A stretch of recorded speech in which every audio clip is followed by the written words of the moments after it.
everyone, welcome to this week's Campus Mechanic. I'm your host, Gary Sherman, and you know, there's just those days when nothing goes right, and you come outside and you find out that you left your lights on or your car door ajar, and that usually leads to a dead battery. So this week, I'm going to give you a few tips on how to jumpstart your car. Before we jumpstart this dead battery, we need to take a few precautions. First, line up both cars as close as you can. Make sure that both cars are in park, and if you have a standard, make sure that the parking brake is on and that it is in first gear.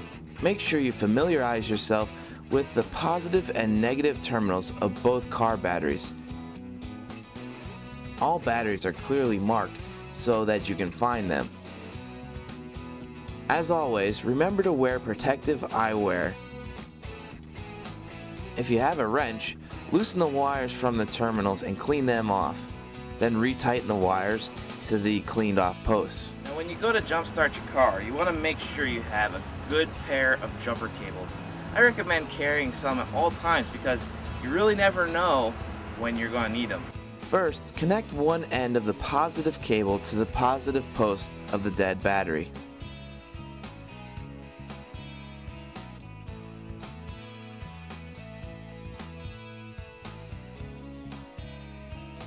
Second, connect the other end of the positive cable to the positive post of the good battery. Third, connect one end of the negative cable to the negative post of the good battery, and then connect the other end of the negative cable to a good, solid, clean metal part of the engine.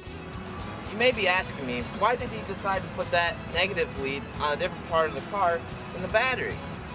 Well, in actuality, the negative post on a dead battery should be the last resort used if you can't find any other place for this to ground to. First, you start off by starting the helper car. Let the helper car's engine run for a minute or so before trying to start the dead battery car.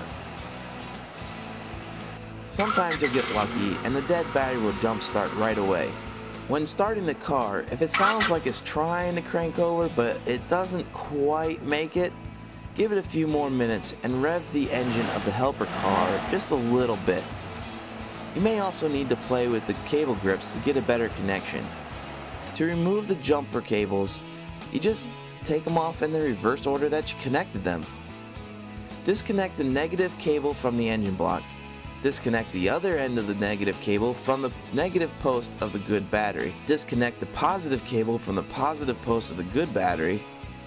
And disconnect the other end of the positive cable from the positive cable of the jumped battery. And don't forget, make sure you thank the person that helped you. If you have any questions or comments, you can email me at thecampusmechanic@gmail.com.